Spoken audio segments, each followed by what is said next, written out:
தொகுதி மறுசீரமைப்பு என்பது நம்மை போன்ற மாநிலங்களை வெகுவாக பாதிக்கப் போகிறது.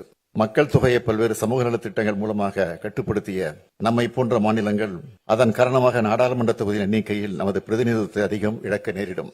எனவேதான் இதனை நாம் கடுமையாக ஆணித்தரமாக எதிர்க்க வேண்டிய காலகட்டத்தில் இருக்கிறோம். தற்போதைய மக்கள் தொகை அடிப்படையில் தொகுதி மறுசீரமைப்பை ஏற்றுக்கொள்ள முடியாது என்பதில் நாம் அனைவரும் உறுதியாக இருக்க வேண்டும். இங்கே இருக்கும் ஒவ்வொரு மாநிலமும் பயனுள்ள மக்கள் தொகை கட்டுப்பாட்டின் மூலம் குறிப்பிடத்தக்க முன்னேற்றத்தை காட்டியுள்ளன. இத்தகைய மாநிலங்களை தண்டிப்பதாக இந்த நடவடிக்கை இருக்கப் போகிறது.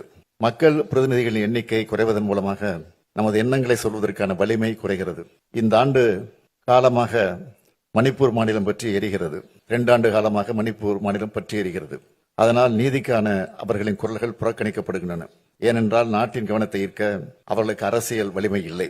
எனவே நாடாளுமன்ற தொகுதிகளின் எண்ணிக்கை குறைவது அல்லது நமது பிரதிநிதித்துவம் குறைவது என்பதை நம்முடைய அரசியல் வலிமையை குறைப்பதாகத்தான் பார்க்க வேண்டும். இது வெறும் எண்ணிக்கையை பற்றியது மட்டுமல்ல, இது நமது அதிகாரம், நமது உரிமைகள் மற்றும் நமது எதிர்காலத்தின் நலன்களை பற்றியது.